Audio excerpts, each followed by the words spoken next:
Lo que he descubierto por mí mismo va en contra de todo lo que se ha dicho en cualquier campo del pensamiento humano. Se han engañado a sí mismos y han descarriado a todos. La personalidad no cambia cuando se llega al estado natural. Se es ante todo como un ordenador que actúa tal como se ha programado. No cuente con que alguien en el estado natural se va a liberar de la cólera. No cuente con que haga una demostración de humildad espiritual. Es un estado vivo que no es más que la actividad funcional de la vida, sin la interferencia del pensamiento.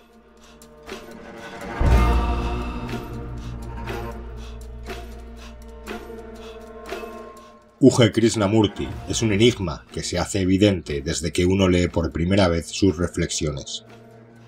Las primeras páginas de su obra, La mente es un mito, lo demuestran claramente al afirmar que su enseñanza, si se puede llamar así, carece de derechos de autor y es libre para ser reproducida, distribuida, interpretada, malinterpretada, distorsionada, manipulada e incluso atribuida como propia, sin necesidad de su consentimiento ni el de nadie más.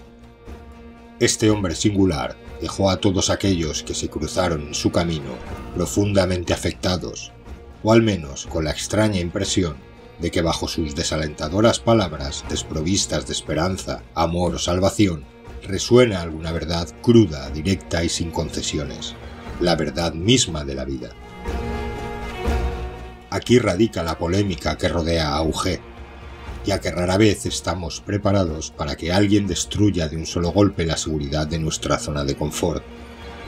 Sus palabras sin restricciones desafían todo lo que damos por sentado acerca de Dios, mente, religión, el mundo y la naturaleza humana. No tengo nada que decirle al mundo, repetía U.G., pero irónicamente miles de personas alrededor del planeta pensaron lo contrario y anhelaron escuchar sus palabras, a pesar de que rechazó visitas, no ofrecía conferencias y no promovía métodos ni fórmulas. Tímido ante la publicidad, a pesar de su brillantez, carisma y ese halo misterioso que lo envolvía, se convirtió en uno de los pensadores más influyentes de la India en la última década del siglo XX y principios del siglo XXI, además de convertirse en una especie de leyenda nómada con tan pocas posesiones que cabían en una maleta pequeña.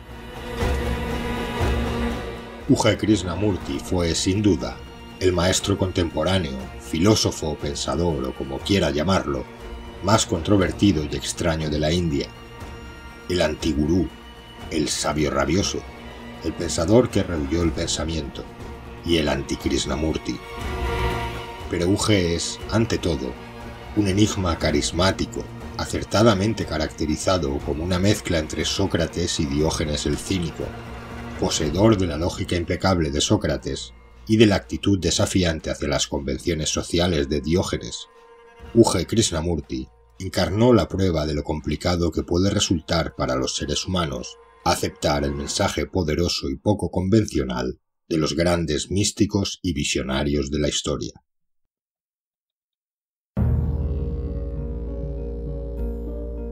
No me he propuesto liberar a nadie. Debéis liberaros vosotros mismos y podéis llegar a ello. Lo que yo pueda deciros no os liberará.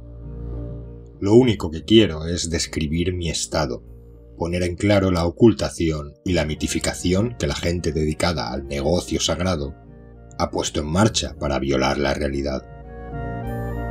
Tal vez llegue a convenceros para que no perdáis el tiempo ni malgastéis vuestras energías buscando un estado que no existe más que en vuestra imaginación. Comprendedme bien. Lo que describo es vuestro estado natural, y no el estado de un iluminado que dice de sí mismo que se ha convertido en Dios, ni el de un mutante, ni el de quien argumente cualquier otra fábula. Ese es vuestro estado natural, y lo que le impide manifestarse a su propia manera es vuestro propio esfuerzo por convertiros en otro. No llegáis a comprender esto. Vuestras experiencias no pueden escapar a la influencia del pasado. Ese estado natural está libre de toda experiencia. Cualquier comunicación es imposible y hasta innecesaria. Lo verdaderamente real es vuestra forma de funcionar. Es inútil tratar de establecer una relación entre mi descripción y vuestra forma de funcionar. Cuando renunciáis a toda comparación, lo que queda es el estado natural. Entonces no escucharéis ya a nadie. Yo no imparto ninguna enseñanza ni ofreceré jamás ninguna. Enseñanza no es la palabra adecuada. Toda enseñanza supone un método, un sistema, una técnica, o por lo menos una nueva forma de pensar que pretende producir una transformación en vuestra forma de vida. Lo que yo os digo se sale del ámbito de lo que se puede enseñar. Es simplemente la descripción de la forma en que yo funciono. Una descripción del estado natural del hombre, es decir, la forma en que, libres de las maquinaciones de la mente, podéis vosotros mismos funcionar. El estado natural no es el de un ser autorrealizado, ni el de un realizado que se ha convertido en Dios. No es el resultado de una culminación o de una adquisición. No es un estado llamado a la existencia por un esfuerzo deliberado de la voluntad. Hasta ahí, presente, es un estado vivo, un estado que no es más que la actividad funcional de la vida. Y por vida no entiendo nada abstracto. Es la vida de los sentidos que funcionan con naturalidad, sin la interferencia del pensamiento. El pensamiento se entromete en los asuntos de los sentidos. Tiene una finalidad lucrativa. Dirige la actividad de los sentidos para sacar provecho de ellos y los utiliza para asegurarse una continuidad. Vuestro estado natural no tiene la mínima relación con los estados religiosos de felicidad, de beatitud y de éxtasis, que pertenecen al ámbito de la experiencia. Es posible que los que han guiado al hombre durante siglos en la búsqueda de la religiosidad hayan sentido estos estados religiosos. Vosotros podéis hacer lo mismo. Son estados del ser sugeridos por la mente. Aparecen y desaparecen. La consciencia de Krishna, la consciencia de Buda, la consciencia crística y no sé cuántas más. Son otras tantas divagaciones. Esos diversos estados dependen del tiempo. Jamás se podrá experimentar, captar o abarcar lo intemporal en su conjunto, y mucho menos hacerlo objeto de una expresión verbal. Este camino tan pisoteado no os llevará a ningún sitio. No hay en él ningún oasis. El espejismo te deja clavado en el mismo lugar. Este estado es la condición física de vuestro ser. No se trata de una forma de mutación psicológica. No es un estado en el que os encontráis un día y desaparece al siguiente. No podríais imaginar hasta qué punto, en estos momentos, el pensamiento perturba cada célula de vuestro cuerpo e interviene en su funcionamiento. La irrupción de vuestro estado natural fulminará cada célula, cada glándula, cada nervio. Es una transformación química. Interviene una obra alquímica. Pero ese estado natural no tiene nada que ver con las experiencias de drogas químicas. Esos son experiencias. El estado natural no lo es. ¿Existe la iluminación? Lo que existe, a mi modo de ver, es un proceso puramente físico. No hay nada de místico ni de espiritual. Si cierro los ojos, entra algo de luz a través de los párpados. Si me tapo los párpados, siempre hay luz dentro. Todo ocurre como si hubiese en la frente una especie de orificio que es invisible, pero a través del cual tiene lugar una penetración. En la India esta luz es dorada, en Europa azul. También hay una especie de penetración luminosa a través de la nuca. Todo sucede como si hubiese un paso que comunicase estos dos puntos. Dentro no hay nada más que esta luz. Si tapas estos puntos, la oscuridad es completa, total. La luz no toma ninguna acción ni ayuda a que funcione el cuerpo. Se limita a estar presente. El estado natural es un estado de no conocimiento. Puede darse el caso de que me pase una hora mirando un reloj de pared, sin saber qué hora es y sin darme cuenta ni siquiera de que se trata de un reloj. En mí no hay más que ensimismamiento. ¿Qué es lo que estoy mirando? Pero la pregunta no se plantea así, en frases compuestas por palabras. Todo mi ser es un enorme y único punto de interrogación. Es un estado de asombro, de perplejidad, precisamente porque no sé qué es lo que miro. El conocimiento que había adquirido en otro tiempo está relegado a un segundo plano, salvo en caso de necesidad. Se trata de un estado inconexo. Si usted me pregunta qué hora es, puedo decirle las 3:30. La respuesta vendrá con la rapidez de una flecha y volveré inmediatamente a mi estado de no conocimiento, de admiración. Usted no sabría comprender la inconmensurable paz que hay en su interior y que es su clima natural. Su esfuerzo por establecer en usted un estado de espíritu apacible no hace más que introducir la tribulación. Puede hablar de paz, crear en usted cierto estado de espíritu y decirse que está en paz. Eso no es paz. Es inútil practicar la paz. No tiene sentido practicar el silencio. El verdadero silencio es explosivo. No es ese silencio de muerte al que se apegan los buscadores espirituales. Estoy en paz conmigo mismo, dicen. Hay un silencio formidable. Siento la experiencia del silencio. Todo eso no quiere decir nada. El estado natural es volcánico. Está en constante ebullición. La energía, la vida. Estas son sus cualidades peculiares. Podéis preguntarme cómo lo sé. No sé. La vida es lúcida. Digamos que es consciente de sí misma. ¿Hay en usted alguna entidad a la que llame yo, o el espíritu, o el ego? ¿Hay algún coordinador llamado a establecer una relación entre lo que ve, lo que oye, lo que huele, lo que saborea y así sucesivamente? ¿Hay algo que agrupe las diversas sensaciones que emanan de un solo sentido, como el flujo de los impulsos que salen de los ojos? En realidad hay siempre una zanja entre dos sensaciones. El coordinador llena el vacío y establece una solución de continuidad ilusoria. En el estado natural no hay ninguna identidad llamada a coordinar los mensajes de los diferentes sentidos. Cada sentido funciona independientemente, a su manera. Cuando hay un requerimiento del exterior que hace necesaria la coordinación de dos o de todos los sentidos para que respondan a cualquier llamada, no hay coordinador, sino un estado temporal de coordinación. Cuando se ha satisfecho esa petición, no hay continuidad y se vuelve al funcionamiento independiente, inconexo, separado. Cuando es innecesaria la continuidad, entendiendo como tal la continuidad ilusoria, ésta finaliza. ¿Todo lo que digo tiene para usted algún significado? No es posible que lo tenga. Todo lo que sabe está comprendido en el marco de su experiencia y depende del pensamiento.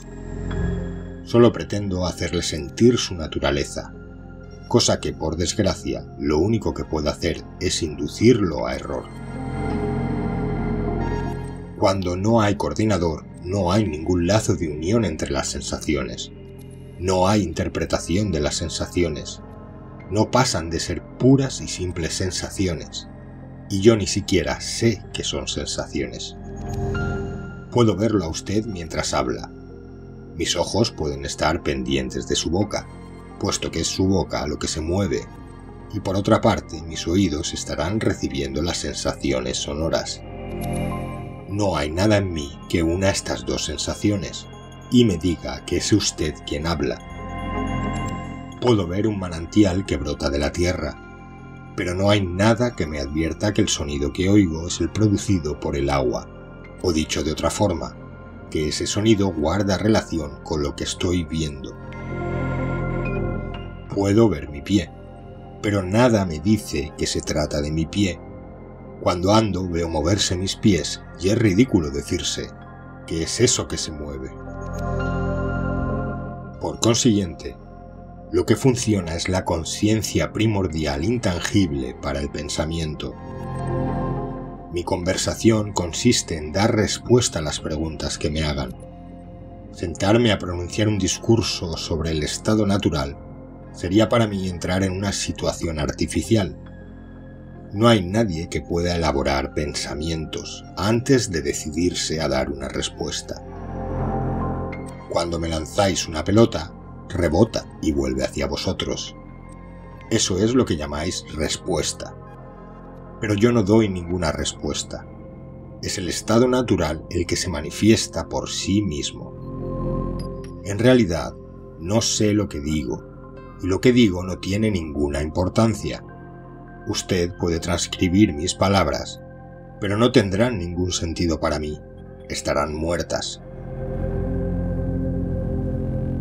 Lo que tiene ante usted es la vida. No tengo la facultad de atraparla, ni usted tampoco. Es como una flor, es la única comparación que puedo darle, y se abre, está presente. Mientras dura, emite un perfume que es diferente y distinto al de cualquier otra flor. Puede que no la reconozcáis, podéis animaros a escribir odas y sonetos sobre ella. Puede comérsela una vaca que pasa, o cortarla a alguien que va segando hierba. También puede marchitarse y llegar así a su término. Eso no tiene importancia. No podéis conservar su perfume, y aunque pudieseis, no sería más que un perfume sintético, químico, pero no la flor viva. Conservar las expresiones, la enseñanza de un hombre, no tiene ningún sentido. Su estado natural no tiene más que un valor, su expresión contemporánea. La personalidad no cambia cuando se llega al estado natural. Entonces se es, ante todo, como un ordenador que actúa tal como se ha programado. En realidad es su esfuerzo actual por transformarse lo que lo aleja de usted mismo y lo que le impide funcionar de una forma natural. La personalidad no va a cambiar. No cuente con que alguien se va a liberar de la cólera o de su idiosincrasia. No cuente con que le va a hacer una demostración de humildad espiritual. Ese hombre puede ser la persona más arrogante que haya visto jamás, porque está en contacto con la vida en el único punto que ningún otro ha podido tocar. Por esta razón, es por lo que cada uno de los que han llegado a ese estado se expresa de una forma única en el lenguaje de su tiempo. Esta es también la razón de que dos personas que vivan en este estado en la misma época no se comuniquen jamás. No van por la calle dando saltos cogidos de la mano diciendo «estamos realizados, estamos en comunión». El contacto vivo es indispensable. Si sale usted de esta habitación, desaparece de mi conciencia. ¿Dónde está? ¿O por qué no está aquí? Son preguntas que no se plantean. En el estado natural no hay imágenes, no hay lugar para ellas. El aparato sensorial está completamente ocupado por lo que veo en este momento. Debe haber un contacto vivo con los objetos que hay en la habitación, y yo no tengo ningún pensamiento para lo que no está presente aquí. Si se está en perfecta armonía con la actividad sensorial, no hay lugar para ningún temor sobre lo que comeremos mañana o para especulaciones sobre Dios, la verdad o la realidad. No es el estado de omnisciencia en el que las eternas preguntas del hombre reciben una respuesta, sino más bien un estado en el que toda pregunta ha terminado. Ha terminado porque estas preguntas no tienen ninguna relación con la forma de funcionar del organismo, y este funcionamiento no deja ningún lugar para tales preguntas. Usted no conocerá la muerte, puesto que no hay muerte para usted. No puede sentir la experiencia de su propia muerte. Ha nacido. La vida y la muerte no se pueden separar. no tiene la mínima posibilidad de conocer por usted mismo dónde empieza una y dónde acaba otra. Puede tener la experiencia de la muerte de otro, pero no la suya. La única muerte es la muerte física, no hay muerte psicológica. ¿Por qué tiene tanto miedo a la muerte? Su estructura mental no puede concebir ningún hecho que no produjese una experiencia. Pretende incluso presidir su propia disolución y de esta forma llegar a preguntarse a qué se parecería la muerte. Trata hasta de sentir lo que pudiera ser o sentir en la muerte, pero para anticipar una experiencia futura, su estructura necesita recurrir al recuerdo de una experiencia pasada que sirva de referencia. Pero ¿cómo evocar la sensación de no existir antes del nacimiento, si no puede acordarse ni de su propio nacimiento? No tiene ninguna base que le permita proyectar al futuro su futura no existencia. Durante su vida, usted se conocía, estaba presente en ella, con lo que ha adquirido el sentimiento de su propia eternidad. Para justificar este sentimiento, su estructura mental se ha dedicado a convencerse de la posibilidad de que usted tuviese una vida después de la muerte. ¿El cielo? ¿La reencarnación? ¿La transmigración del alma o qué? ¿Qué es lo que queda de usted que se reencarne? ¿Dónde puede estar su alma? ¿Puede conocerla, palparla, enseñármela? ¿Qué es lo que tiene usted que pueda ir al cielo? Usted no tiene más que miedo. ¿Qué es lo que le impide estar en su estado natural? Está alejándose continuamente de sí mismo. Quiere ser feliz, ya sea continuamente o en un momento concreto. No está satisfecho de sus experiencias diarias. Necesita otras nuevas. Quiere perfeccionarse, cambiar. Dirige su esfuerzo hacia la realización de un personaje que no es usted. Eso es lo que lo aleja de usted mismo. La sociedad le ha presentado el hombre perfecto ideal. Cualquiera que sea el medio cultural en el que se encuentre, usted dispone de doctrinas basadas en escrituras y de tradiciones que se le ponen al alcance de la mano para decirle cómo debe comportarse. Tiene unos mandamientos que observar, virtudes que cultivar. Se le dice que con una práctica adecuada hasta puede llegar al estado alcanzado por los sabios, los santos y los salvadores de la especie humana. Por eso es por lo que viene a controlar su conducta y sus pensamientos y a convertirse en un ser desnaturalizado. Vivimos todos en una esfera mental. Sus pensamientos no son de su propiedad. Pertenecen a todo el mundo. No son más que pensamientos, pero usted crea una contrapartida, el pensador, que lee cada pensamiento. Su esfuerzo por controlar la vida ha creado en usted un movimiento secundario de pensamiento al que usted llama yo. Este movimiento de pensamiento que hay en usted es paralelo al movimiento de la vida, pero está separado de él. Jamás puede estar en contacto con la vida. Usted es una criatura viva, y sin embargo pone toda su vida bajo el dominio de este movimiento del pensamiento aislado y paralelo. Usted se limita a la vida y eso va contra natura. El estado natural no es un estado sin pensamiento. Ese es uno de los mayores disparates cometidos durante siglos con los pobres hindúes indefensos. Usted no estará sin pensamiento hasta que su cuerpo quede reducido al estado de cadáver. Un cadáver bien muerto. Para sobrevivir hay que ser capaz de pensar.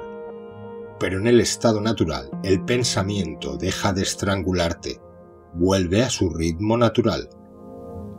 Usted deja de existir para leer los pensamientos y tomarlos como suyos. ¿Ha observado alguna vez este movimiento paralelo del pensamiento? La gramática dice que yo es la primera persona del singular del pronombre personal, pero en el fondo no es eso lo que usted quiere saber. Puede ver usted que eso a lo que llama yo es una noción muy sutil. Obsérvela ahora, siéntala, cáptela y deme su opinión. ¿Cómo la ve? ¿Quién es el que ve eso que usted llama yo? Ahí está el principal problema. El que observa lo que usted llama yo es precisamente el yo. Crea una división ilusoria de sí mismo entre sujeto y objeto, y es esta división la que le confiere una continuidad. Es efectivamente una naturaleza divisoria la que actúa sobre usted en su consciencia. Todo lo que le interesa es la continuidad de su propia existencia. Mientras quiera comprender ese usted o transformarlo en una entidad espiritual, una entidad santa, bella o maravillosa, ese usted continuará. Si no logra mantenerlo, desaparece. ¿Cómo entiende lo que acabo de decir? He hecho esta exposición con propósitos útiles. Lo observado no es otra cosa más que el que observa. ¿Qué conclusión va a sacar de este enunciado?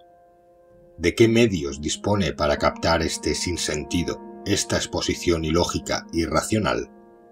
Se pondrá a pensar, pero con el pensamiento no podrá comprender nada. Va a traducir lo que he dicho aplicándolo a un conocimiento que posee de antemano, como hace con todas las demás cosas, para sacar alguna conclusión. Cuando deje de actuar así, se pondrá en marcha lo que he dicho. La falta de toda intervención, esfuerzo por comprender o por transformarse, es efectivamente el estado del ser que he descrito.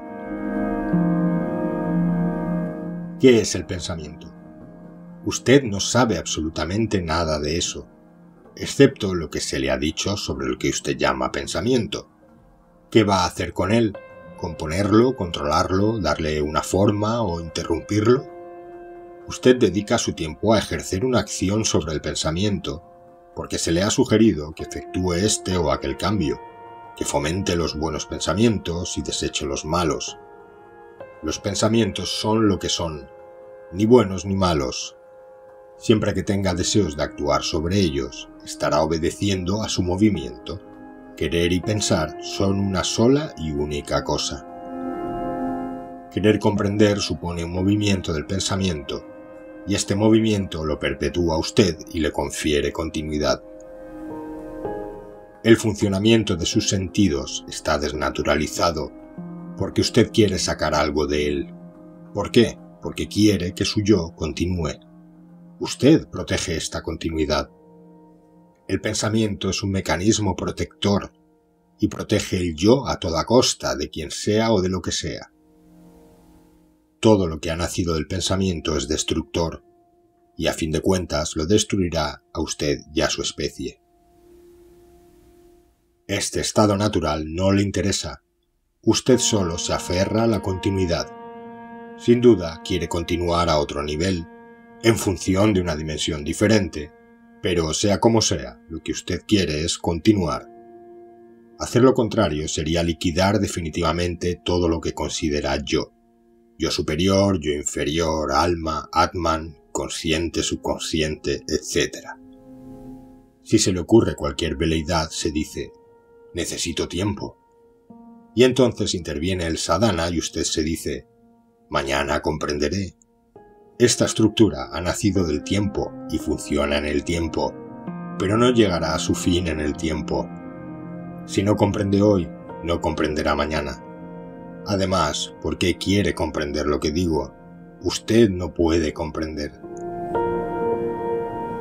Está perdiendo el tiempo si compara mi forma de funcionar con la suya.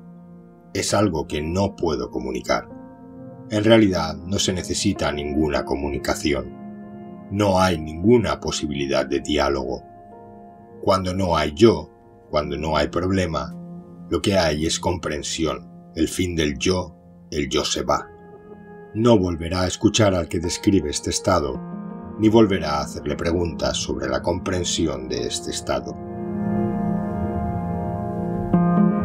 Lo que usted busca no existe. Preferiría estar en un país encantado, tener la bienaventurada visión de una transformación de su yo inexistente, para comprobar un estado de ser evocado a base de fórmulas mágicas. Eso es precisamente lo que lo arranca de su estado natural, un movimiento fuera de usted mismo. Para ser uno mismo se necesita una inteligencia extraordinaria. La bendición de esta inteligencia la tiene ya usted. Nadie necesita dársela, ni nadie puede quitársela. El que la deja manifestarse a su propio modo es un hombre natural.